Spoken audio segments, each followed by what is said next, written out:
Dhaleshwari toll প্লাজায় আনুমানিক কোটি টাকা মূল্যের 37,070 পিস ইয়াবা সহ 4 জন মাদক কারবারিকে আমরা আটক করেছি। র্যাব মাদক বিরোধী অভিযান অব্যাহত রেখেছে। এরই ধারাবাহিকতায় অদ্য 15/7/2025 খ্রিস্টাব্দ সকাল আনুমানিক 6টা 15 ঘটিকায় র্যাব 10 CPC-2 শ্রীনগর মুন্সিগঞ্জের একটি আভিযানিক দল গোপন সংবাদের ভিত্তিতে জানতে পারে কক্সবাজার হতে বলেশ্বর নামক এসি বাসে কতিপয় মাদক ব্যবসায়ী মাদকের একটি বড় চালান নিয়ে কেরানীগঞ্জ থেকে মাওয়ার দিকে আসছে।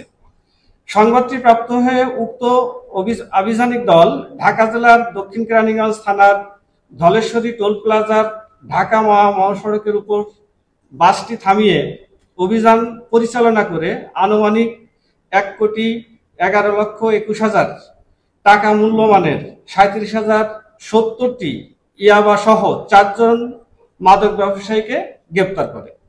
গ্রেপ্তারকৃত মাদক ব্যবসায়ীগণের নাম জ্যোতি খাতুন, স্বামী রানা বেগ, গ্রাম দৌলতপুর, আঞ্জুমান রোড, থানা দৌলতপুর, জেলা খুলনা।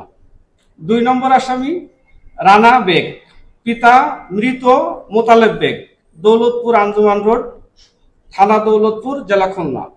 3 নম্বর মোহাম্মদ সোহেল মোল্লা, পিতা জাহাঙ্গীর মোল্লা, সাং খোদাবক্স, থানা বানারীপাড়া, জেলা বরিশাল।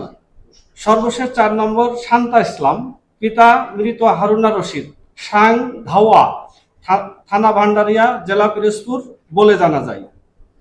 প্রাথমিক জিজ্ঞাসাবাদে জানা যায় যে গ্রেপ্তারকৃত আসামিগণ পরস্পরের যোগসাজশে সীমান্তবর্তী এলাকা থেকে মাদকদ্রব্য ইয়াবা সংগ্রহ করে বিভিন্ন কৌশল অবলম্বন করে প্রশাসনের চোখ ফাঁকি দিয়ে বিভিন্ন এলাকায় মাদক ব্যবসায়ী ও মাদক সেবনকারীদের নিকট অভিনব কায়দায় মাদক সরবরাহ করত।